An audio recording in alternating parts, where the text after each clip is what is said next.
Edward James Corbett, better known as Jim Corbett, was a legendary figure in the annals of Indian wildlife history. Born in the foothills of the Himalayas in the town of Nainital, he grew up surrounded by the beauty and mystery of nature. He knew the jungle like it was his own home. Every tree, every sound, every shadow was familiar to him. A skilled hunter, he earned a reputation not just for his marksmanship, but for his deep understanding of the jungle and its inhabitants. He was a protector of the people, often called upon to help when danger lurked in the form of man-eating predators. Tigers and leopards turned man-eaters were his targets. These were not ordinary animals, but ones that had developed a taste for human flesh. Corbett tracked these deadly predators with an almost supernatural ability, reading the signs of the jungle like a book. He faced them with courage and skill, often putting his own life at risk to protect others. The Champawat tiger, with over 200 human kills, was one of his most famous adversaries. The Panar leopard, responsible for over 400 deaths, was another.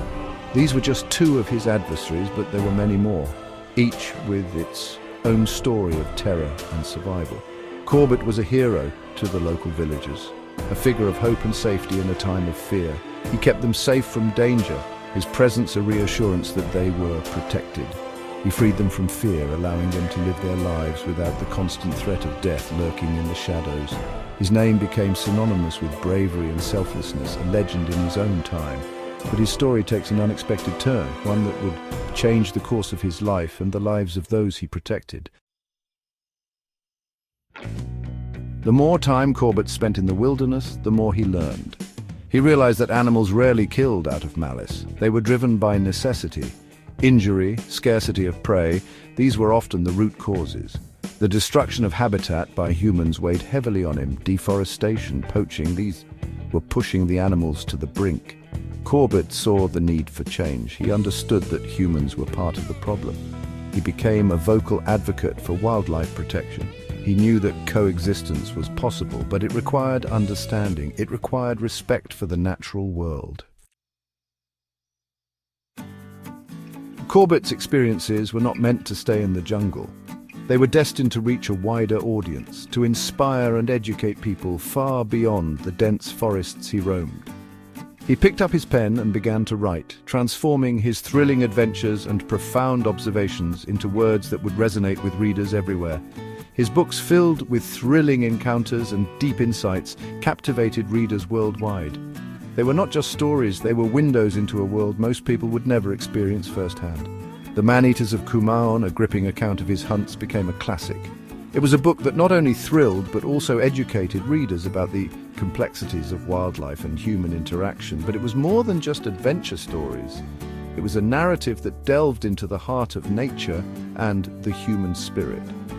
Corbett wove in his evolving philosophy, sharing his growing respect and understanding for the natural world. He urged people to see the animals not as monsters, but as creatures deserving of our compassion. His words were a call to change our perspective and to foster a deeper connection with wildlife. Jungle Law, My India, these books further cemented his reputation. They were more than just tales, they were lessons in coexistence and respect for nature. These works sparked conversations and inspired many to look at the world through a different lens. He wasn't just a hunter-turned-storyteller, he was a man who used his experiences to educate and inspire. He was a voice for the voiceless, advocating for the protection and understanding of wildlife. He was a champion for conservation, dedicating his life to preserving the natural world for future generations. Section 4.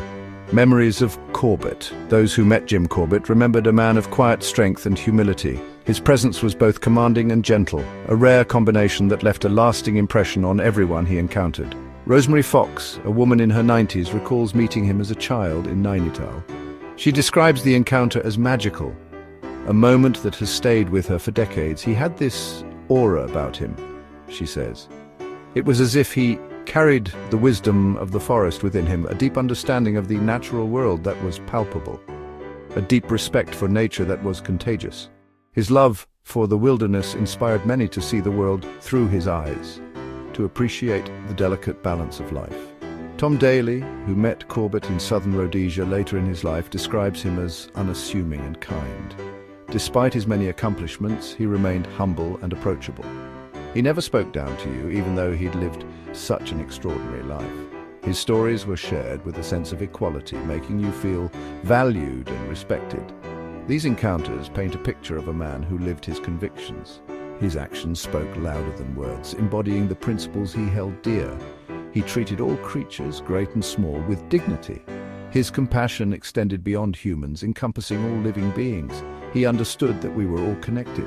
This profound insight guided his life and work, leaving a legacy that continues to inspire.